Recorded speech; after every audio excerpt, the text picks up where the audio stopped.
Coming at you from the Hey Yo Studios. It's the Fade Route with D and Z.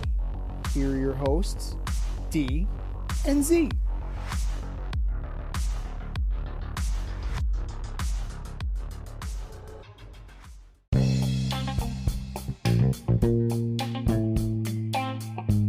Coming at you live from the Ayo Studio. Ayo. It's the Fade Route with D and Z. I am D, and we got a great show for you tonight. Corey Dillon gets mad at the Bengals. Angels are headed back to hell again. And we order up starting pitching in Major League Baseball. Before we begin today's show, would our old friend Damian Lillard, you remember him, he's contacted the Blazers front office and demanded a trade. Guess he listened to the show last week. After years of saying he wanted to be a Blazer forever, a Blazer for life, I'm never leaving, he had an epiphany and figured out he's never going to win in Portland. Not only does he want to be traded, but his agent says he only wants to be traded to the Miami Heat. Shocker. Z, should the Blazers honor his request or do what's best for the Blazers? Well, if you involve enough teams, both can happen at the same time. You're talking about your trade emulator. Yes. So if this is something that Miami could get done on their own, Miami would have done it by now. Like Portland would have done it by now. Damian Lillard would be a Miami Heat. So like that would be the thing. Now, if you look at the roster, there's not much there, right? Portland and Miami, they're not compatible, right? They're just not currently compatible with what they have, especially since lots of guys are leaving Miami, right? They traded Victor Oladipo, Gabe Vincent is gone. You have, a lot of moving parts. So when you have something like this, and you have to accommodate for Damian Lillard's exorbitant salary, and you don't have the young players, and you don't have the draft capital, you need to involve other teams. And what I sent you is a way to kind of revitalize on the fly for not only Miami, who gets the guy that they want, and Portland honors the wishes of a star who stayed when he could have asked out years ago, but they also get a contract off of their books, and Portland is able to get a more compatible young player to go with Jeremy Grant, to go with Scoot Henderson. And here are the principles of the trade. Now, we'll see what you guys think about this. Remember, financials need to work. Now, you could do young players and draft capital like Portland is looking for, but it might not necessarily be realistic. And this is a way for them to turn around and get that later on. The Heat get Lillard, and only Lillard. You involve the Pelicans, because the Pelicans are going to take Kyle Lowry off your hands if you're Miami. Everybody with me so far? Got it. All right. Now, going back to Portland, Zion and Duncan Robinson. It bumps up your front court, gives you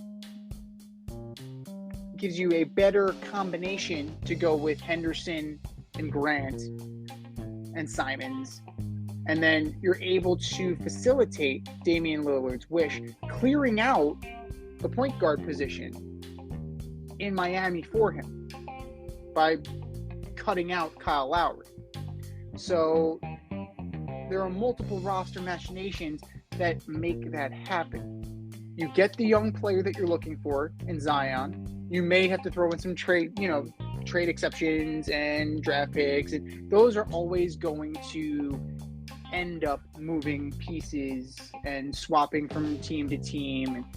And they've made enough trades that they can possibly, surrender a pick that's not even theirs to begin with. It's another team's. So you don't necessarily lose draft capital in that regard from your own draft stock.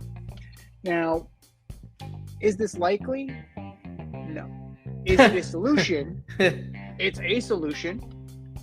And it's not as complicated as you would think, because you're able to get your superstar player who wants out to the destination of choice. You're able to get something back, because something is better than nothing. You're rolling the dice on a player who may be a good change of scenery candidate. And if you're the Hornets, if you're the Pelicans, I should say. If you're the Pelicans, you're getting a veteran presence, playing point guard, who you don't necessarily need to keep, right? How long was Chris Paul a Washington Wizard? About a minute and a half. Mm-hmm. So you can turn around and deal Kyle Lowry to a contender if you're so inclined, if you don't value him as much. You can make this happen if you want to. But the bottom line is, there's a way, if you're willing to do it, to keep both the player and the team happy and keep the player and the team moving in the right direction. It's just the waiting game is going to be there. There's no rush. You're on Portland Trailblazer time. Like, they don't have to make this. They don't have to make the first trade that comes to them because he wants to go to Miami. It's got to be a trade that works for the team. There is no pressure here. Now, in this scenario, the Pelicans get Kyle Lowry and who? Kyle Lowry, straight up. That's it. They just get Kyle Lowry. They just get Lowry because you essentially move him for something else. Essentially, what you're doing is swapping out Zion's salary for Kyle Lowry's salary. It's very close. It's very close. So you're looking at $33.5 million. Kyle Lowry's making 30. So you're kind of replacing one for another, hoping that you're going to catch lightning in a bottle, or you can flip him. It's within the realm of possibility. Now, Portland's not going anywhere with Damian Lillard. They're not going to go anywhere without Damian Lillard. Right. So that's the realization that they need to make. And clearly, Dame Lillard has made that realization on his own. Well, I think he listened to the show. I think that's really how he came to pass on this. Thank you, Dame. Yeah, I mean, for me, I'm doing what's best. If I'm the Heat, if I'm the Blazers, I'm doing what's best for our team. I don't really care where he wants to go. From what I heard, Miami's willing to offer Tyler Hero and a bunch of nonsense. That's not going to get it done for me. I'll take Hero, but then I want Bam and Lowry too. Like, you got to give me a team back. I'm giving you Dame Lillard, who is arguably top 5 guard in this league. You're giving me substance. Then you're probably looking at that Heat point. You're probably looking at Lillard and Nurkic because you need to match salary. That's fine. That's like $60 million going back the other way. That's fine. I could deal Nurkic too. I mean, they could start over in Miami with Dame and Jimmy. I mean, we've seen them take guys that weren't drafted and make it to the finals. So it's not like it's not possible.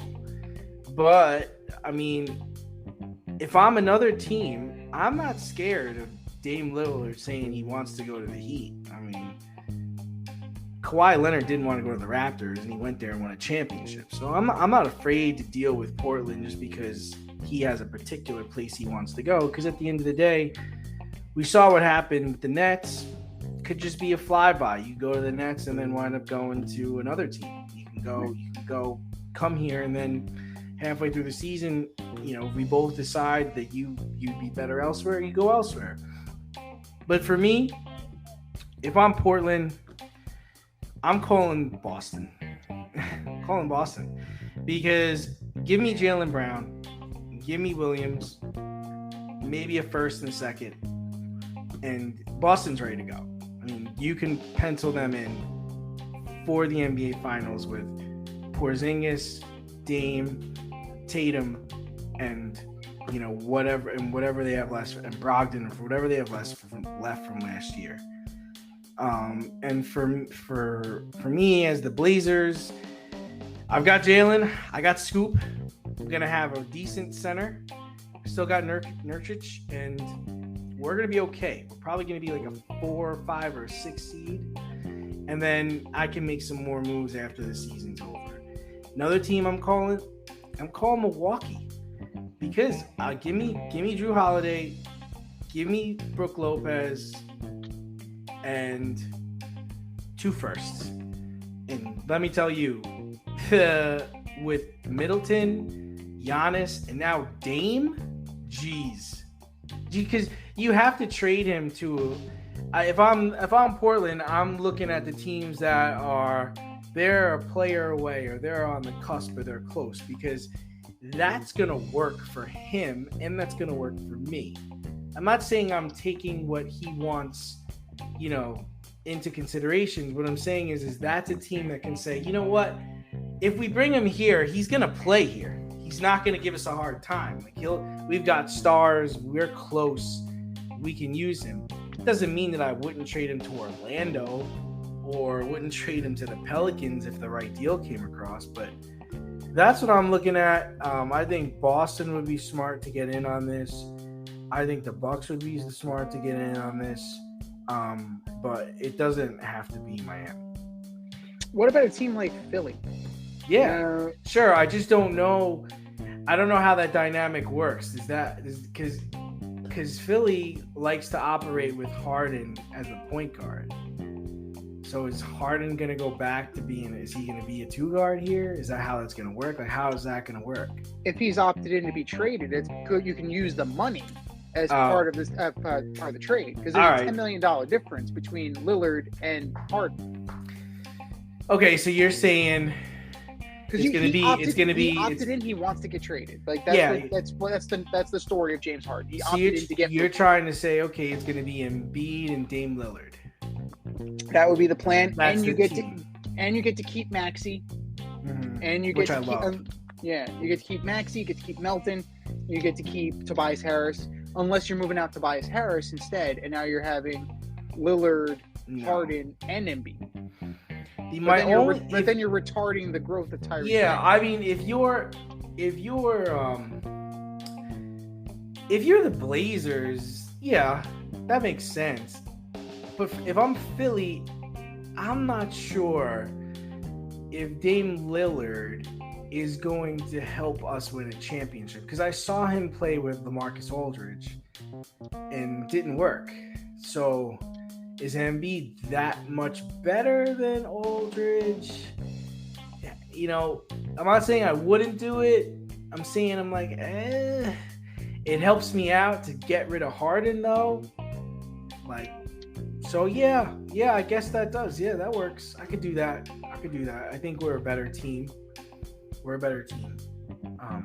yeah, definitely. And that definitely plays a little bit better, because you're going to need a facilitator if you're going to move out Harden anyway. And yeah, Lillard is the guy that'll make it happen for sure.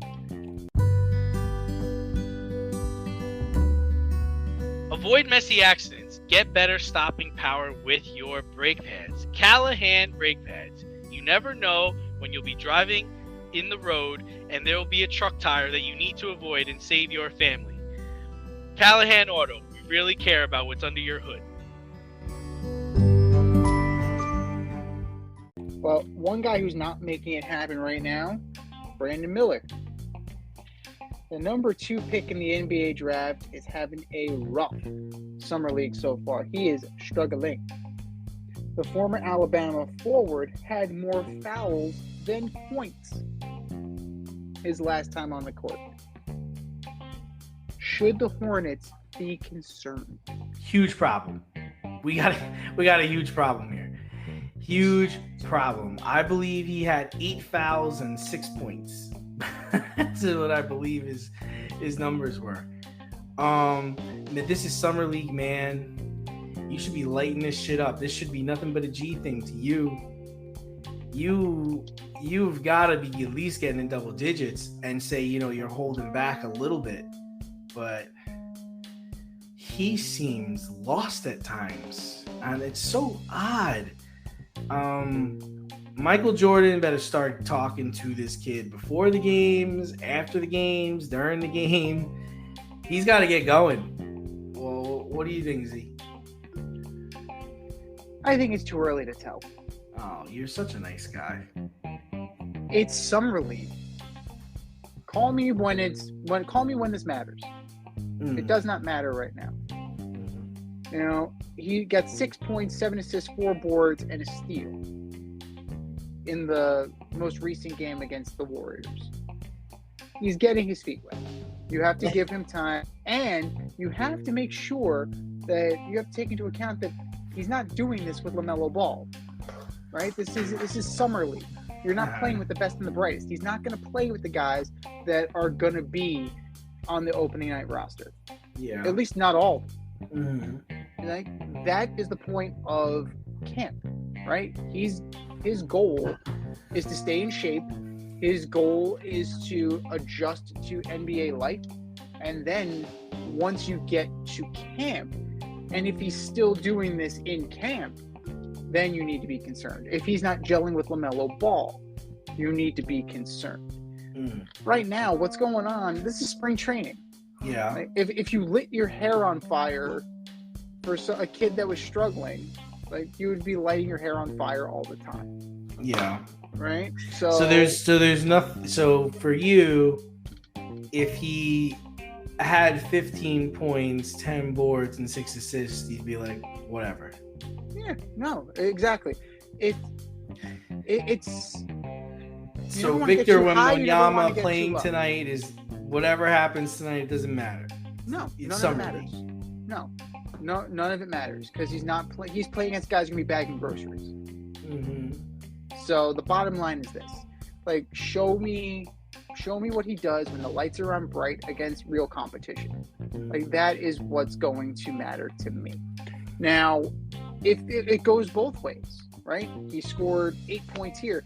If he lights the next team for 50, I'm not gonna be wowed by that either. It's summer league. Like, that's great. He scored 50. Whoop-de-frickin'-do. Is there anything that you'd want to see him accomplish in summer league? For this, I want him to come through healthy. For this, it's the only thing that matters. Yeah. Is that he's coming through healthy. Do you want him to shoot a little bit better? Yeah. I mean, shooting is definitely going to be, his bread and butter in this league. That's what they got. They got him to score. So that's something. Shot selection, you definitely want to work with. You want to make sure that you're, getting the basketball IQ up to snuff, because talent only takes you so far, right? You need to have the mental side of the game as well as the physical. You're not in college anymore. You're going to have to deal with guys that are bigger. You're going to have to deal with guys that are stronger. You're going to have to deal with guys that are more savvy than you. And that's what he needs to be working on right now. And, summer league is fine, but you're really not going to get that until later on. This is just staying in shape and making sure that, he gets through it in one piece. Yeah, I disagree. I think if you're a top 10 pick, I want to see top 10 level talent out there. I don't want to see you struggling to make decisions. I don't want to see you struggling from the field. I understand he's playing with guys that are probably not going to make it. They're probably bagging groceries, but outshine those guys. When I walk into the gym, I should know you were the number 2 pick. I should see that. I should see that in every pass. I should see it in every shot. I want to see that talent level, especially from the number 2 pick. Now, when you get down the line, past 10, 11, 12, 13, yeah, it's fine. I don't expect you to be sharp. I don't expect you to be ready to play NBA basketball. But, I think what the Hornets are going to be asking him to do is partner with LaMelo Ball and really, kind of be the next generation of the start of a good, like, I say threesome, like a good. I mean, they're going to be two parts. They're just missing one guy, and I said it during the draft. If I was the Spurs, I would have taken him one. I'm still standing by it because he played college ball. He put Alabama on the map. I really think his skill set, he's a guy that plays two ways, and I think the sky's the limit for him because of his athleticism. And in the games he's played, I haven't seen that. And if I drafted him expecting that and I'm not seeing it, to me I'd be very concerned. I know it's summer league. I know the competition. I know the competition isn't there, and I know the people he's playing with aren't A-level players. But you put Kobe Bryant out there, he's hitting daggers. You put Kevin Durant out there, he's hitting daggers. I want to see that killer instinct. I want to see.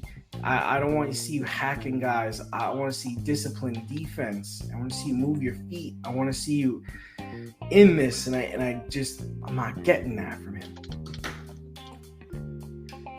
Well, you knew what you were getting into when you brought him in, right? This is exactly the player Sorta. I mean, I don't know. I don't think so. I really thought he was head and shoulders above Scoop. And I thought he could be better than Wemby too, because of his what he's been through, like him playing college ball and him being an athlete, him being able to deal with the distractions he was dealing with in college and still just play at a high level, and that's what I wanted to see. And I didn't think I was getting into that. Yeah, but you know what? The primary difference between Scoot Henderson, Victor Wembanyama, and Brandon Miller is that Brandon Miller was playing against boys last year. Yes. G League Ignite, they play against pros. It's true. No, you're right. In France, Victor Wembanyama was playing against pros. Like, we have this, it's the Reggie Bush argument. Was he too good for what he was doing?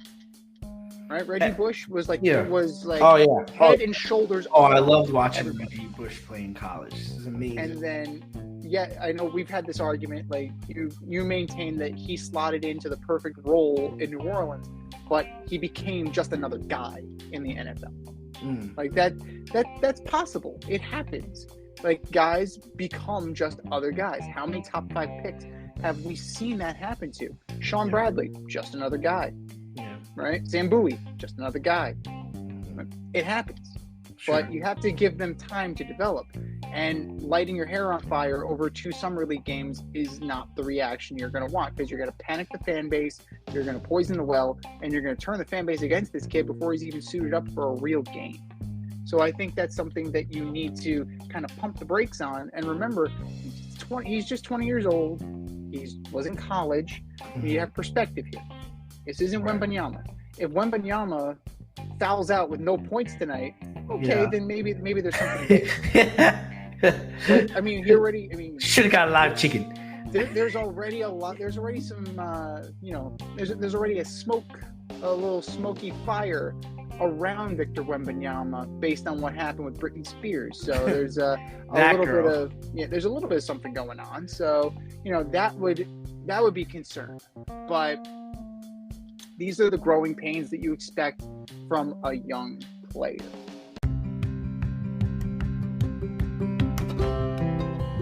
Do you love brownies? Of course you love brownies. But you know what's better than a brownie? A delicious, handcrafted, gourmet brownie delivered right to your doorstep.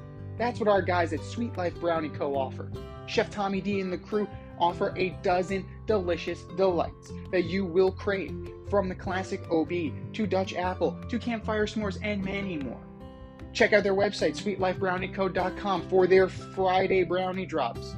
At noon, their site goes live and you see what they're making. Since you're there, become a site member and earn points. You earn 50 points just by signing up. Make sure you follow on Instagram and Facebook too, at sweetlifebrownie_co, for the latest updates. and their latest releases and creations. That's sweetlifebrownieco.com. Give them a call, 845-641-3043, and tell them D&Z sent you. That's sweetlifebrownieco.com, 845-641-3043. Sweet Life Brownie Co., because there's always room for a brownie. Speaking of pains, this guy was a pain when he was a player. One Mr. Corey Dillon, former second-round pick of the Cincinnati Bengals, and the franchise all-time leading rusher. He's got a beef with the team that drafted him.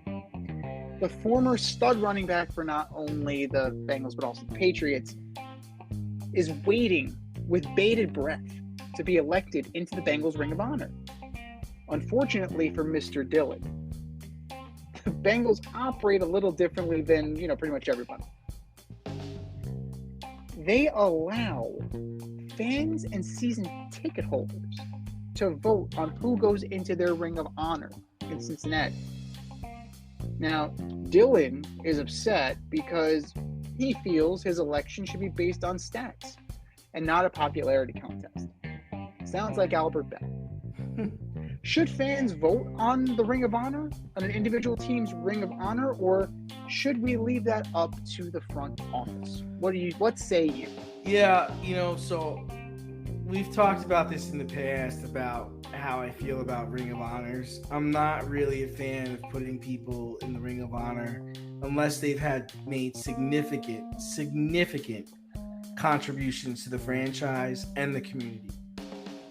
Just to give you an example, the Jets this year, they're going to be putting 3 players in their Ring of Honor. They're going to put Nick Mangold, Darrell Revis, and DeBrickashaw Ferguson. Okay. Amongst all 3 of those guys, only one guy has a Super Bowl ring, and he got it playing for one of the Jets' biggest rivals. Now, if Sauce Gardner plays 15 years for the Jets, wins Defensive Player of the Year twice, wins 4 Super Bowls, he deserves to be in the Ring of Honor, but he's going to be sitting next to Darrell Revis, who didn't do anything compared to what Sauce Gardner did. So, to go back to the question, I think ownership should have the say on who goes in the Ring of Honor, and they should have made significant contributions to the team and the community. It's something that is a legacy thing. When you go to a stadium with your son, they say, who are these names? What did this guy do? It's like, oh, well, he played about 8 years for the Jets. He's pretty good. I was like, what did Joe Namath do? Wow, Joe Namath, he won the first Super Bowl for the Jets, came over from the AFL. He was Broadway Joe. I mean, you could paragraphs long about him. And you talk about a guy like DeBrickashaw Ferguson. It's like, yeah, he was here for a while. They were pretty good those years. He got to 2 AFC Championship games. So to me, it's got to be a story. It's got to be strong. And for the Bengals, I mean, they don't really have much going on over there. And someday they might. I mean, Joe Burrow, he could put that place on the map. Jamar Chase, T. Higgins, all those guys could be Ring of Honor quality someday. And I'm not sure Corey Dillon is the guy that should be next. Corey Dillon was the best player on a bad team for a very long time. Right? If you're looking at his career, right? Sure. 97 to 2003. Who were Cincinnati running through there? Jeff Blake, John Kitna. Let's be real here. What were they exactly doing in Cincinnati? It's not like they were a juggernaut.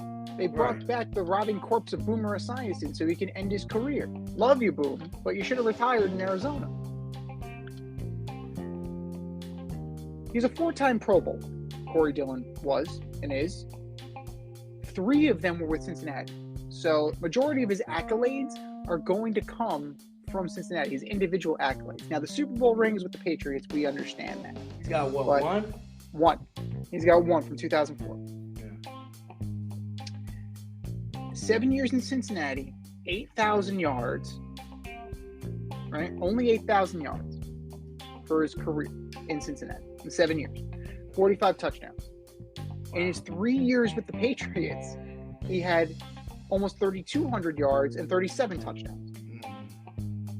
So, if I remember correctly, Corey Dillon was the running back that refused to go back into the game when they were playing the 2000 Baltimore Ravens because he was tired of getting hit. I'm pretty sure that's the guy.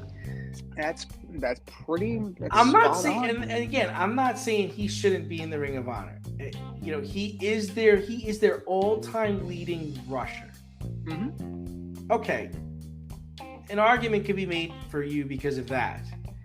That's about it, though.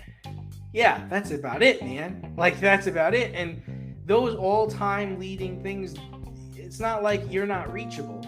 You know, you're not out of bounds.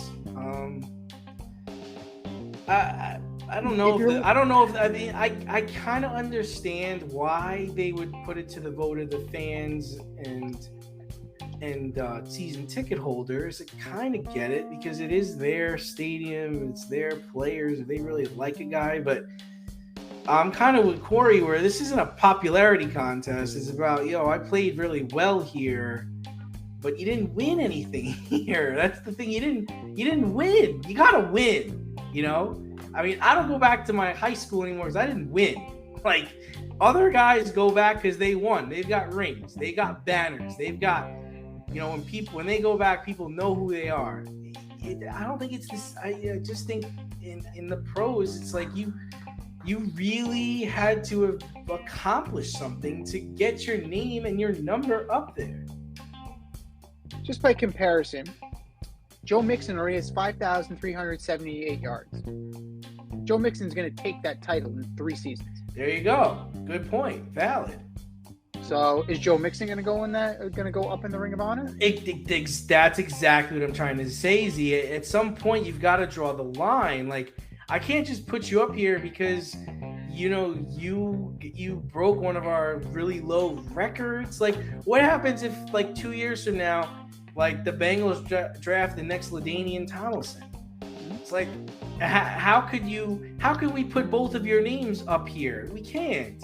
You're not equals at all. At the end of the day, it's the team can do what they like, right? It's not a reflection of your place within NFL history. It's your place within a team's history. And a team that's been as moribund as the Bengals, they can celebrate whoever the hell they want. They've been that pathetic. They've been that anemic. Sure. But Z, I would the only other point I would argue with that is they've been terrible for a long time, but things seem to be on the uptick with them. I mean, they recently went to a Super Bowl. They've got a really good quarterback. They've got a really good receiver. They have talent now. There could be a dynasty, or there could be something really great in the next couple of years. But Giant fans also, they lionize Jason Sehorn. Jason Sehorn was the best player on a bad team for many years. So, and he's not in the Ring of Honor for the Giants. But people think very highly of him, and he could possibly be. He could be up there. Like, he has a place in Giant history. Like a guy like his pants fell down when he was chasing a guy. Is that the one you're talking about? Is that his place in Giant history? No, he was an effective kick returner. He was a very good corner and a very good player for years. I think you say the sentimental stuff like that for college. Like, that's a college thing. Like, if you really liked the guy and he was really good and he played really well for us, because there was a name up in the College Hall of Fame and the College Ring of Honor. But this is the pros, dude. What did you do here? You repping this city? I'm sorry, but when I see Curtis Martin, I still think of a Patriot when I see him. That's what I remember. I remember him going to the Super Bowl with the Patriots, number 28. Like, that's what I think about. I'm not saying he doesn't belong in the Ring of Honor. I'm saying, it's just, it's different. Like Corey Dillon. Corey Dillon is part of the all New England Patriots team. He's part of the all New England Patriots dynasty team. Like, he's got some big footprints there. There's a lot. Yeah, I mean, he did a lot in a very short time. And at the same time, I doubt the Patriots put him in their fucking Ring of Honor. No. Who are you? Which Exactly. championship were you on? Which team? What did you do? He's gonna be behind Kevin Falk and Lawrence Maroney. Like they always had effective running backs. Lawrence Maroney. Forgot about that guy. Yeah, I'm currently reading Tom Coughlin's book about the first Super Bowl with the Giants Patriots, and it's really good. And it really you forget how many good players were on both of those squads. Oh, their defense was stacked, man. But you mentioned Curtis Martin. You think of him as a Patriot. You might be the only one thinking of him as a Patriot. He was only there for 3 years, man. He was with the Jets for 8, and he has almost 11,000 yards with the Jets. You know why though? It's the Super Bowl appearance. That's what it is. It's the number 28 jersey in the Patriot uniform. That ugly Patriot uniform is the first thing I think about when I see him. It's I know it might sound silly, but it just. That's what I cling to. That's what I think of. And Curtis Martin, all pro, like great player, great person. That's just what comes to my mind for me. It's like Tom Brady. Should he really? I think he's going in the Bucs Ring of Honor. Should he? I don't know. I mean, he did win them a championship, so I guess so, right? I mean, it's the team's prerogative. So if they feel like he was a great Tampa Bay Buck, then go ahead. But then I guess Trent Dilfer's got to go in, right? Brad Johnson. Yeah, well, it's the team's prerogative, and it's not a reflection on one player or the other. Like it's not that somehow Trent Dilfer is a worse player than Brad Johnson, who's not as good of a player as Sean King was. Steve Young was a Tampa Bay Buck. So are we going to put Steve Young's name up there just because he was good somewhere else? Like, no, it's the team's prerogative. Yeah. It's fine. It's fine. He's not I think going to Canton. Yeah. He's not enshrined with the greats. He's not, and it's ultimately like Mike Allstott is up there. I would say that's justified. Like Mike Allstott was very good for the Bucs. So Corey Dillon, if they decide that he merits being in the Ring of Honor in Cincinnati, fine. If they don't, fine. At the end of the day, like it is what it is. Does he have a right to beef though? Does he have a right to say, man, I don't care what people think of me off the field or how they feel about me as a person, the numbers don't lie. Because that's his thing. He's like, my numbers don't lie. My numbers speak for themselves. Does he have an argument there? I mean, his numbers aren't that great. Which numbers you referring to, Corey? Yeah, which ones are you talking about? I mean, as the single season, when he's eventually number 2 in rushing, trying to get in there before Joe breaks his record. Right, exactly. Joe Mixon is knocking on the door, man. But the other part I would say that comes into it, I said this when I was pointing my argument is, were you involved in the community? Were you handing out turkeys? Were you doing things with youth? Were you taking kids to Toys R Us? Like, were you really involved with, off the field activities in this town, in this city, for this state? Because I think that goes a long way. Can Corey Dillon walk through like a Walmart in Cincinnati without getting mobbed? I think he could. Well, especially the way he got out of town. Yeah. And requested a trade out of town. So, I mean, he was not a Walter Payton Man of the Year. There was no Walter Payton Man of the Year when he was there. But, because I think that's just as important when you're putting your name up on, like, I think being in the Hall of Fame is an upper echelon. Being in a stadium, having your name affiliated with this town, this team, this city, this state, this building, I think that holds a lot of water. Like, you think about the Steelers, Ben Roethlisberger, Hines Ward, 100%. I could even go as far as James Farrier, Kiesel, Palomalu. Like, those guys were larger than life during their time with the Pittsburgh Steelers. Corey Dillon, were you larger than life when you were with the Bengals? No, but nobody was larger than life on the Bengals at that time in history. I don't really know about that. You know, it's a tough one. It's tough. And you think, perfect example. You think about the Seahawks, Sean Alexander, like big time rusher in the early 2000s. But that's all overshadowed now that Marshawn Lynch won a Super Bowl there and went to another one. But so did Sean Alexander. So it's a little bit of a, that's really more of an apples to apples comparison. No, Both guys he went to a Super Bowl, but he didn't win it. He didn't have the beast mode, the beast quake. He doesn't have a story like that Marshawn has, right? No, I think you're conflating two different ideas. And again, it's the prerogative of the organization to recognize the greatness of the players on their team. Both guys were great players. Sean Alexander was MVP, for Christ's sake. Yeah, true. I mean, I think you really need to take into account, and you're overvaluing winning.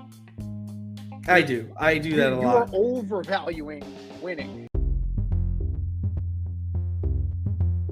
Are you in need of air care maintenance or service? I have the company for you. Air Care Technicians. They service the Westchester and Northern Bronx area and can help you with all your heating and cooling, maintenance, and service needs. Just give them a call at 914-315-1547. Again, that's 914-315-1547. Or shoot them an email at aircaretechnicians@gmail.com. These guys are the real deal, as they are veteran-owned, licensed, and insured. Make sure to tell them that D&Z sent you. A team that does not overvalue winning is the Los Angeles Angels. I knew you were going to say that.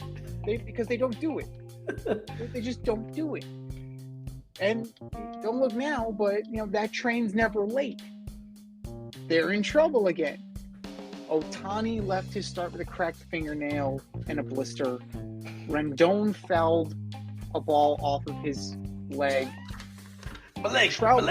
Trout broke a hamate bone. He's out for a while. So what does this mean? 4 to 8 weeks. I mean, what does this mean for the Angels? Should they try to extend Ohtani now? Trade him?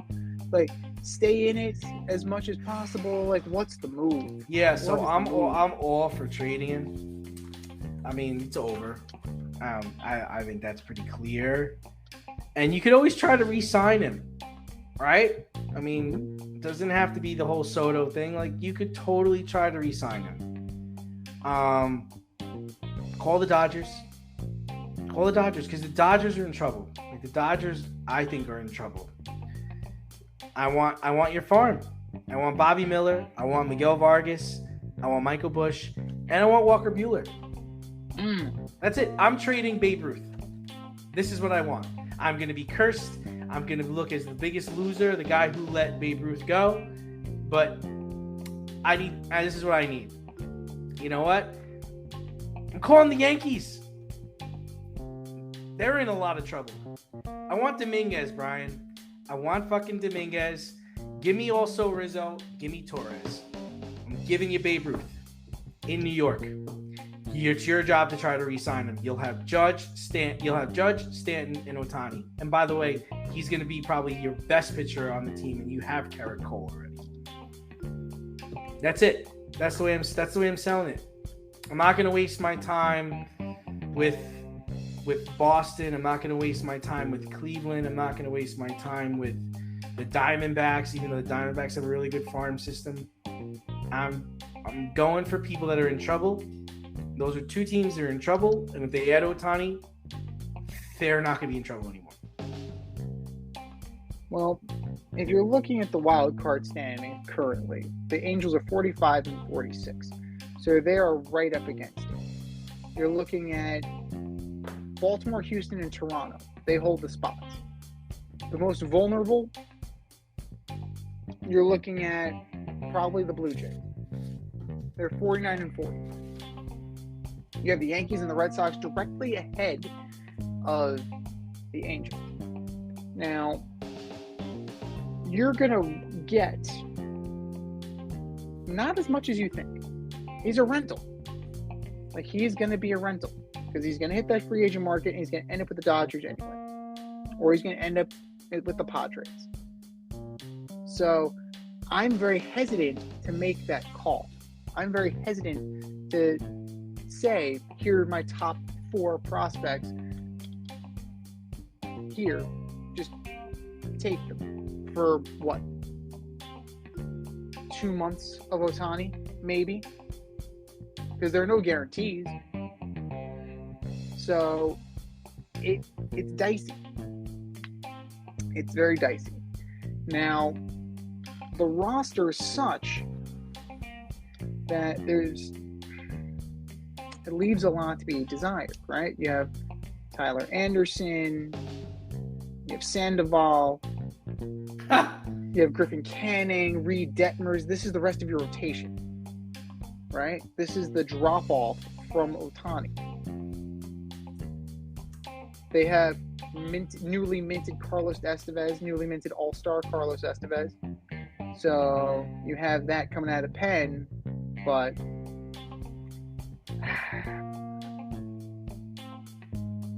you don't have much outside of Ohtani now. Like, Fletcher just came back up from the minors. You had to trade for Escobar. You had to trade for Moustakas. Rendon's going to get hurt. It's what he does, right? You have Adele, Moniak, Ward, and Renfroe, right? That's what's going to make up the production that you're missing from Trout. This can get very bad very fast. This can get extremely bad very fast. I mean, the Dodgers are going to be in play. They're always going to be in play. And my question, at some point, right? Who else is going to kind of, are the Padres at 41 and 46, are they going to say, we're still in this? I can make a run? Do the Diamondbacks fortify their rotation? Because they're a surprising 50 and 38, right? Do the Reds? The Reds are 10 games over 500. Nobody in a million years thought that was going to happen. Yeah, but it has to be a place where you think you can re-sign him. Because otherwise, there's no point. Like you said, there's no point in giving the draft capital. There's no point in giving the farm. There's no point in swapping players unless you feel like you can re-sign him. He ain't going to be a Red. No, he that's ain't going one to be team. back. That's one team. I know. I'm just saying he's not going to be that. That's why if you're going to do it, you've got to get the big boys involved because they are going to do it with the idea of, we're going to not only win the World Series, but we're bringing him back. And this is how we're going to do it. There's only one team that's going to happen. It's the Dodgers or bust. Sure. That's it. Because who else is going to stomach that? The Yankees are not willing to part with probably Peraza or Volpe. Either or. Probably a guy like Randy Vasquez, if not Randy Vasquez himself, because you're going to want some pitching depth. Dominguez, I don't think that's going to happen. I think that's a non-starter for Brian Cashman. And, he's a fool. It shouldn't be. It shouldn't be. Yeah, he's a fool if he's not willing to give up that guy. He also, Brian Cashman had his crack at Ohtani the first time and couldn't sway him on coming to New York. He had his crack on when he posted.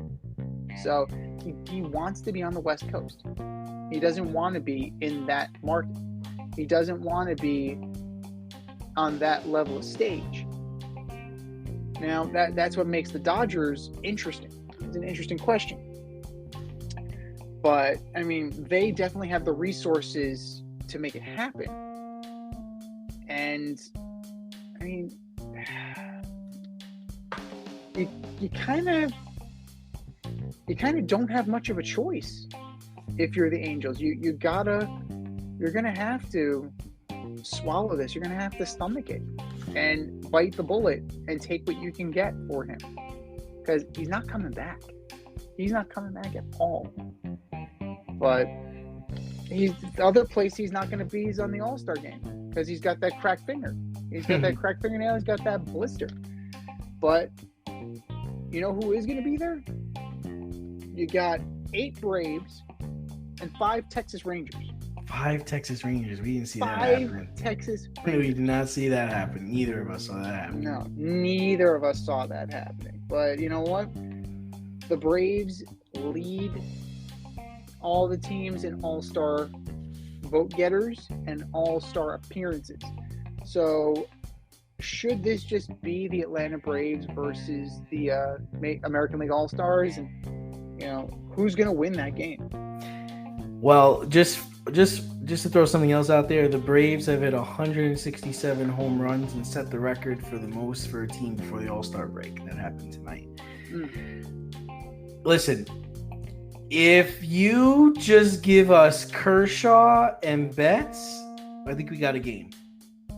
We need Kershaw, we need Betts, but other than that, I think we got a game, and I think the Braves can win. You don't have There's nobody in the American League that's going to challenge the Braves that's going to challenge the Braves at this point. Like they're that good. They're that good. Yeah, no.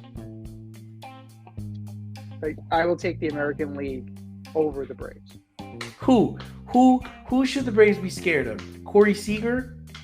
Who on the American League You take All the Stars field. are gonna beat this Atlanta team? Let's see. Let's go down the list. Simeon, good player. Rosarena, good player. Salvi Perez, Adley Rutschman, Vlad Jr., Whit Merrifield, Bo Bichette, Jose Ramirez, Wander Franco. That's a representative team. That's a more than representative team. Again, you're overrating your own guys, which is fair. They're your guys. Defending, So- they won a championship 2 years ago. Okay. Most of so these guys. That's nice. That's nice. But you're running them up against Castillo, Cole, Evaldi, Gosman, McClanahan, but he's out. Lorenzen. Kirby's not bad. Framber Valdez is there. They're not chumps. No, I'm saying if the Braves had Kershaw and Betts, it's going to be a good game. The Braves are going to win 8-6. There are enough Braves on this roster because you still have Freddie Freeman, Dansby Swanson. I don't even need. That's the other thing. There are other Braves. There's like 10 or 11 Braves. How many Braves on do the you team. want from this team? All I need is Kershaw, and I just need Betts, and we're good. They'd score at least 8 runs, and if we play it like an all-star game with our starters, our relievers, and Kershaw, we'll give up probably 5 or 6. Come on, if the Braves were, if we really did it, what would the score be if the Braves played the American League? If the Braves played the American League, What would the score be? with this roster, Yeah. And being played like an all-star game, which means you're going to keep changing pitchers, starters, relievers, fucking around. 10-7 American League. Okay. So you think they're going to put up 10? I do. There's enough firepower on this roster, and there's enough pitching there that they can shut down the Braves. Okay. Yeah. There absolutely is. It's fair. Yeah. At least you're giving me 7, because that's what I figured. The Braves are going to score at least 7 or 8 runs, and the question is that's why I need Kershaw. I need Kershaw for an inning or 2, and I need Betts because Betts is gonna really keep things moving. What would scare me is the tail end of the American League roster, right? The tail end of that bullpen. You have Bautista, Cano, Clase, and Kenley Jansen. Oh, I love Kenley. He keeps us in it. He gives us a chance. He gives us a Well, you real would thing. know he was a Brave. Yeah, So- right. I was just out of spite because of Freddie Freeman. Yeah. So, the Braves would have a fighting chance, but the team is loaded enough that it will be fine. And it's going to get fortified still because Cole's probably not going to pitch. Ohtani's not going to pitch, as you know. They added Estevez and Kirby. So I think that there's plenty of firepower there. There's plenty of there. Now, obviously Trout's not there. Judge isn't there. Ohtani's not there. See, that's the other thing I'm saying. They're missing a lot of studs. They're missing a lot of studs, which is another reason why I think they'd be able to pull it off. If all being equal and these guys were in the lineup, Ohtani is also starting that game. Yeah. So, yeah, I don't think you're at that point. I don't think you're getting much there. Your chances are going down. So I would definitely. Well, that's what I'm trying to say. Is it's currently constituted. It's currently constituted 10-7.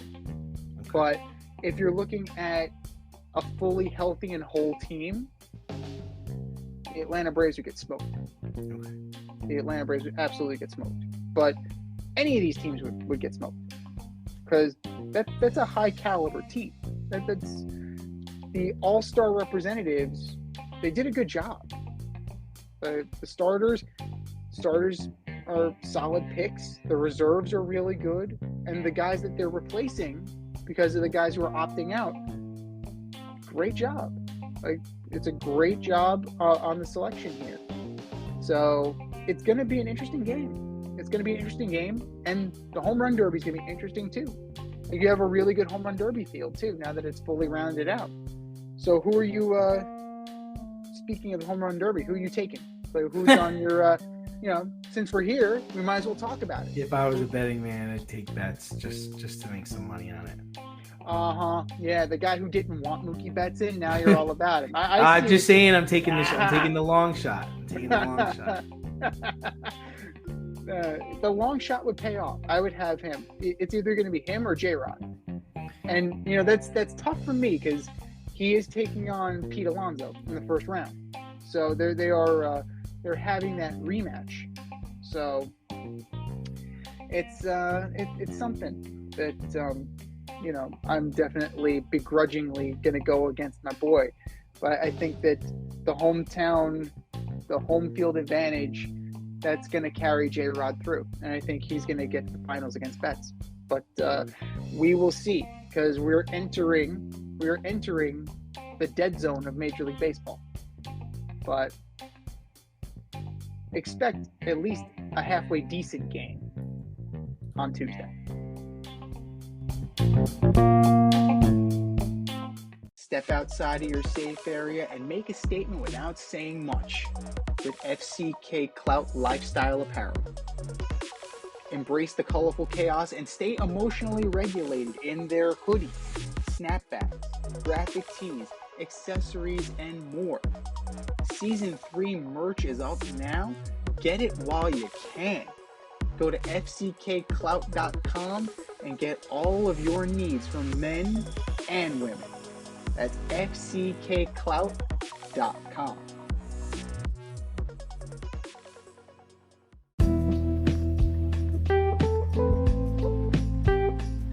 Bullshit or no shit? We're going to debate this week's most controversial sports topics right now.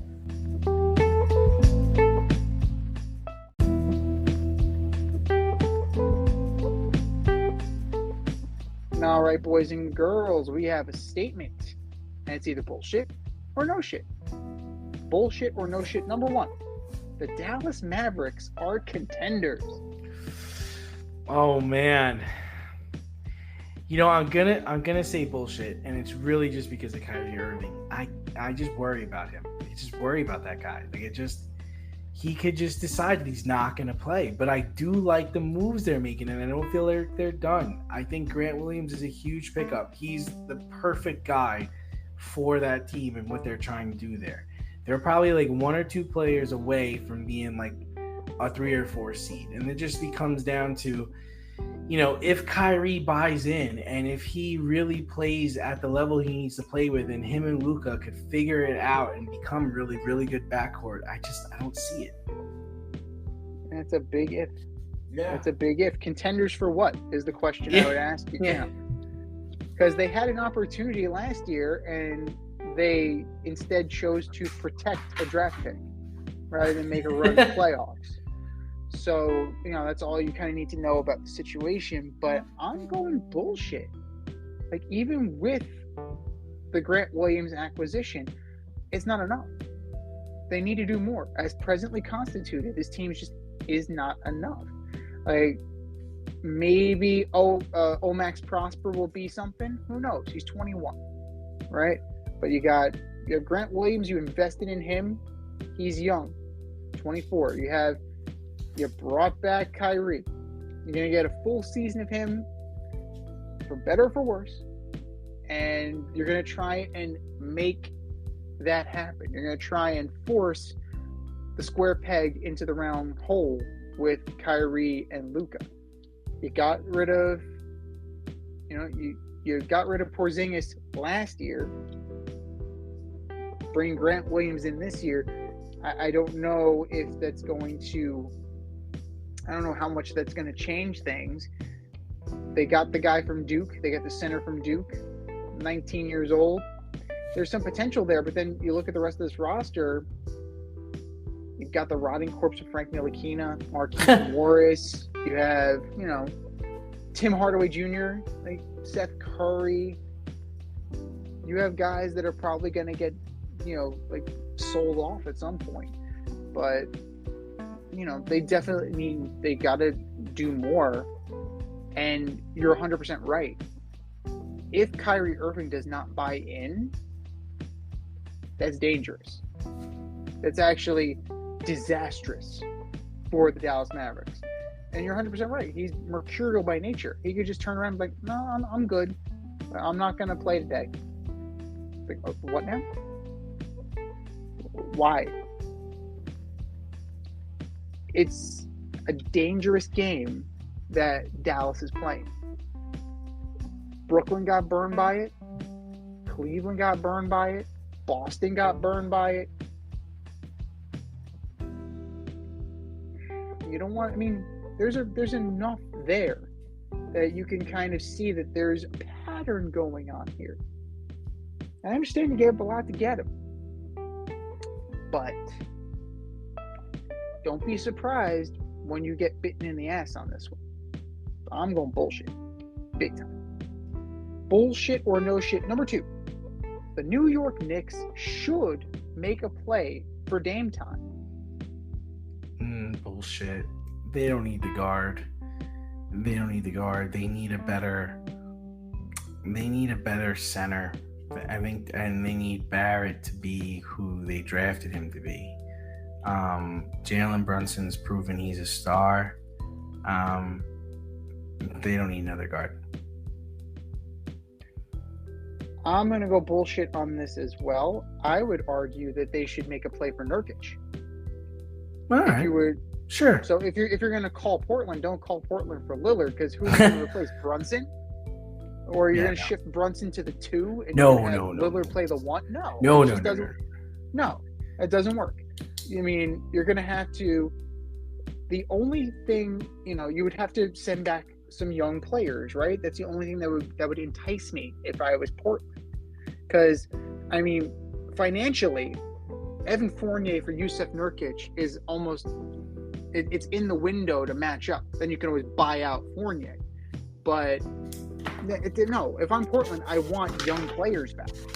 I want, like, a Quentin Grimes. I want Emmanuel Quickley. I would want. Where's that. Knox? Is Knox still in the league? Knox is with Portland. They missed So on that. They missed on that because they should have taken Mikal Bridges. That would have been big. That would have been a better pick. There are a lot of woulda, coulda, shouldas with the New York Knicks.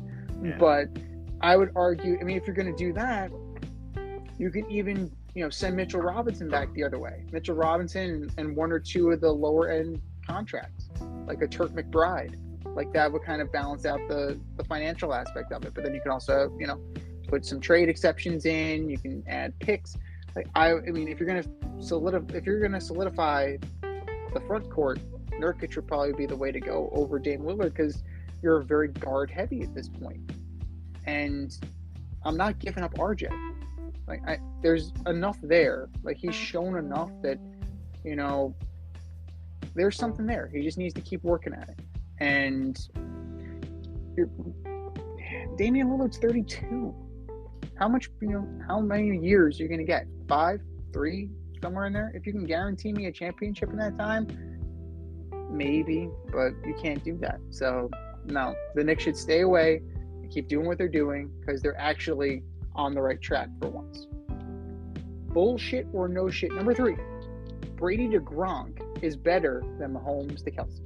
I mean, no shit. I mean, this all comes up because they're comparing the quarterback to tight end combos. Until Mahomes and Kelsey get, I think, 2 more rings? I think I'm taking Gronk and Brady over everybody. So,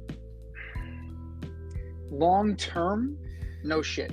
Right now, bullshit. Yeah. Here's why. You're looking at 78 career games. That's it. Mahomes to Kelsey, 78 games. Brady to Gronk, 141 games. So they're halfway there. Now, if they both stay there and they both remain as prolific as they are, they'll get to where they need to be. Gronk had 620 catches, 9,275 yards, and 93 touchdowns with Brady as his quarterback. Kelsey has 496 catches, 6,319 yards, and 48 touchdowns in 78 games. So, on this pace, they will get there. But as of right now, at this moment in time, the answer is bullshit. Just based on the fact that Kelsey and Mahomes have not played together long. Right? Make it equal. Let's look at it at the end of their run together.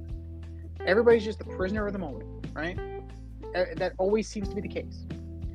And we need to take into account that we don't see the full picture. We're in the middle of the picture. Let's take a step back, relax, take a deep breath, pump the brakes, and let it play out. If these guys are as good as they are, and they are, they'll become what you think they'll be. But let it play out and see what happens.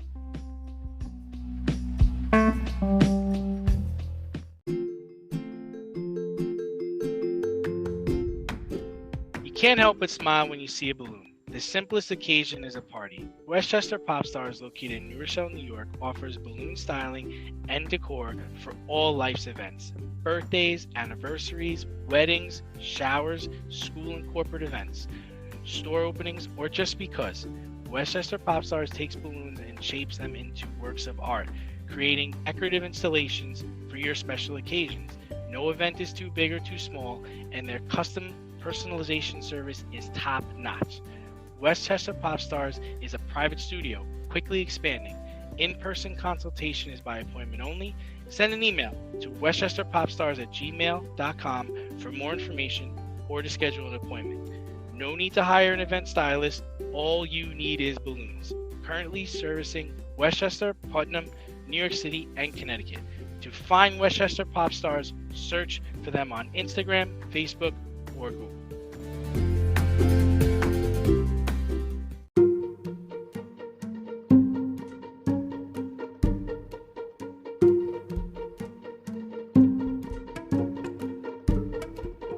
The Fade Store presents the Alleged Superstar of the Week Award.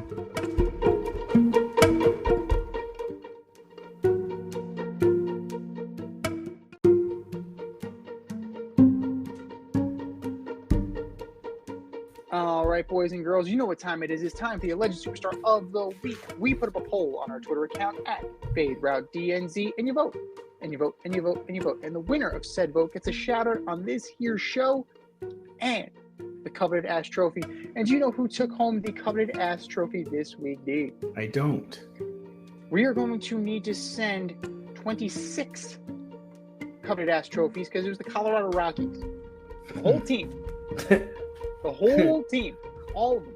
All of them. You get an ass trophy. You get an ass trophy. You get an ass trophy. Everybody gets an ass trophy on the Colorado Rockies. But that was last week. This is this week. Who are your nominees for Alleged Superstar of the Week, D? All right, first up, I've got Miss Britney Spears. It's Britney, bitch. Oof. Former pop star filed a police report alleging battery and saying she was struck in the face by a security guard when she tried to approach Victor Wembanyama in Las Vegas on Wednesday night. After review, it was determined that she struck herself in the face and no charges were pressed. Britney Spears, you are my Alleged Superstar of the Week. Number 2, the New York Yankees shut out by the Baltimore Orioles last night, 14-0 in the Bronx, and the Yankees only got one hit. What a joke. The New York Yankees are my Alleged Superstar of the Week. And number 3, Mike Trout, injured again. Mike broke his hamate bone when he fouled off a pitch Monday night. His projected timeline for return is in 4 to 8 weeks, officially sinking the Angels season. Mike Trout, you are my Alleged Superstar of the Week. What do you got, Z? All good choices. They all make sense to me. And, you know, with Mike Trout, that train's never late. But, you know. Train is never late. Never, ever late. We're going to start with FIFA. So, FIFA is opting out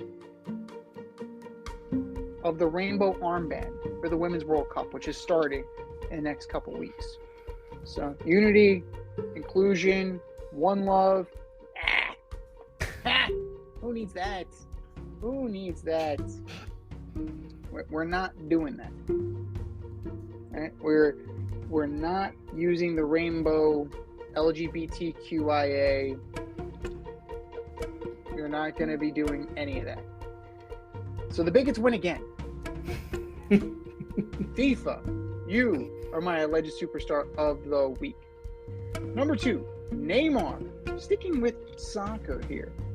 So Neymar, who may or may not be coming to NYCFC if you are following the transfer market, Neymar was fined $3.3 million for an illegal artificial lake. Yes, he diverted water to his mansion near Rio so he could have an artificial lake. So this was against local government regulations. It was killing the wildlife, right? It was killing the vegetation, and it was causing drought problems. So this is almost as bad as when California was running out of water and Tom Selleck had an issue, right? Where they found that Tom Selleck had plenty of water running in his artificial lake. So Neymar, you're on par with Magnum PI. That's awesome. Good for you. Zeus, Apollo, Neymar. Neymar, you are my Alleged Superstar of the Week. And last but not least, the worldwide leader, ESPN. Cannon dudes left and right. Susie Colbert, goodbye. Steve Young, adios. Fitz, of Fitz in Spain. We hardly knew you. Max, Keyshawn, don't let the door hit you on the way out. But on NBA Free Agency Day, at the start, they proceed to have a pizza party. Yes, we're going to celebrate. Yay! Yay! How many people around on the unemployment line. Pizza. It's like that meme. Like, if you see that in the break room, that means somebody getting fired. Whenever you see a pizza party at work, somebody's about to lose their job. And it just so happened it was at the worldwide leader. ESPN, you are my alleged superstar of the week. I think we've said our piece. Go to our Twitter account at FadeRouteDNZ and vote, and vote, and vote, and vote. And for our nominees.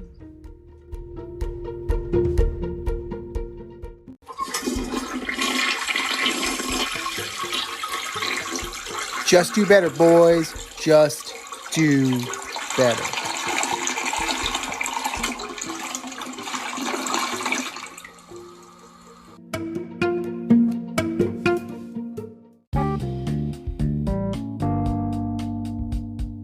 If you want to get on the action, we want to hear from you. Hit us up, faderoutemail@gmail.com. Slide in our DMs on IG at FadeRoutePodcast.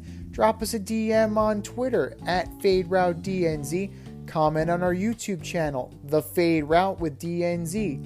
Questions, comments, picks, segment suggestions, you name it, we want to hear from you. Get at us, in crowd.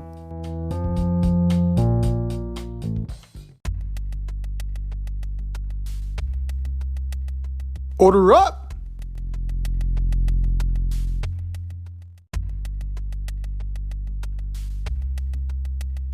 It is time for us to continue our position-by-position breakdown in Major League Baseball as we order up. Order up, order up.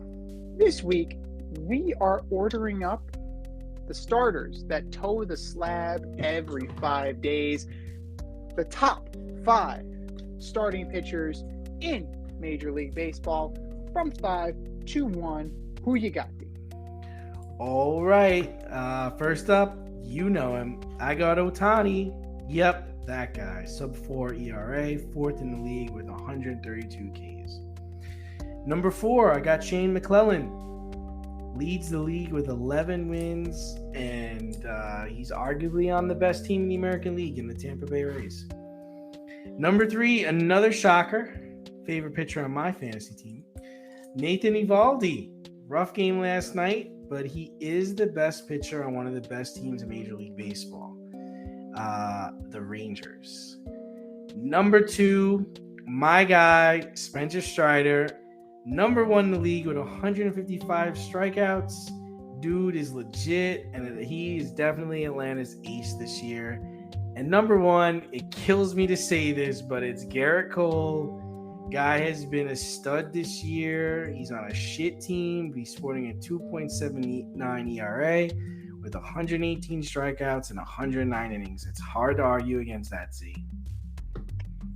I mean, it's hard, but it's doable.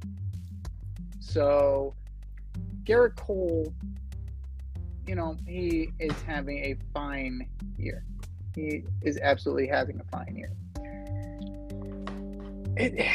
There's a lot of depth as you're looking at 5 starters, at least 30 teams. It's 150 people that you can choose from. So we're gonna leave guys like Sonny Gray off to the having a fine year, but isn't matching up record-wise. Isn't really cutting the mustard. Number 5, I'm going Zach Gallen. All right. Who? Zach Gallen of the Arizona Diamondbacks, 10-3. He likes his chicken fried and cold beer on a Friday night. A pair of jeans that fit just right, and the radio up, from what I understand. 120 Ks and 111 in the third innings pitched, 10-3, 3.15 ERA, first place team, more than representative, and it's an out of the box pick, and he's having a wonderful year. Number 4, I gotta go with Spencer Strider. Strikeouts, yes. 98 in the third innings pitched, 3.66 ERA. That's a little high. So 10-2, having a good year. Definitely the best pitcher on the Braves, but 3.66 needs to come down just a touch. Number 3, Nathan Eovaldi. 10-3, 2.83 ERA, 109 strikeouts, 117 2/3 innings. He's actually healthy. You know, this is what every team has been trying to unlock with Nathan Eovaldi. The potential's always been there. He's finally tapping into it. And he's finally making it happen. Number two, I got to go with Ohtani. Right? Ohtani is a stud. We know exactly what he brings to the table on both sides of the ball. Did he have a rough outing against the Padres? Yes. He absolutely did. But he is more than proving that he is the best two-way player in baseball history. And he is definitely going to be in the proper conversation again for Cy Young and MVP. It's just what he does. The record, not the best. 132 strikeouts, 332, a little high. It's still lower than Spencer Strider. So you have a little bit to hang your hat on. The blister thing, that's got to be worrisome. The cracked fingernail has to be worrisome. But Ohtani is still a great choice. And number one for me, even though he's on the IL, Shane McClanahan. Guy's a stud. Yeah. Absolute stud. Only 96 innings pitched, but still 101 Ks, 11-1 on the year, 2.53 ERA. He is exactly what the Rays need at the top of the rotation to pair with Tyler Glasnow. And that's what's keeping them where they are in the standings. And Garrett Cole could be, he's an honorable mention. I think he's an honorable mention, working his way up depending on how the rest of the season shakes out. But his season is not to be downplayed, but 6th best, in my opinion. This has been the Fade Route with D&Z. Thanks for tuning in tonight. You catch our podcast on Wednesday nights on iTunes, Spotify, iHeartRadio, wherever you listen to your podcast. So until next time, stay faded, everyone. Time for us to run the go route, but we'll talk to you next week. Thanks for listening to this episode of our podcast. If you like what you heard and want to hear more, be sure to like and subscribe on your favorite podcast platform. Rate us 5 stars, leave us a review, turn on subscription notifications, and tell your friends. Spread the word, spread it wide.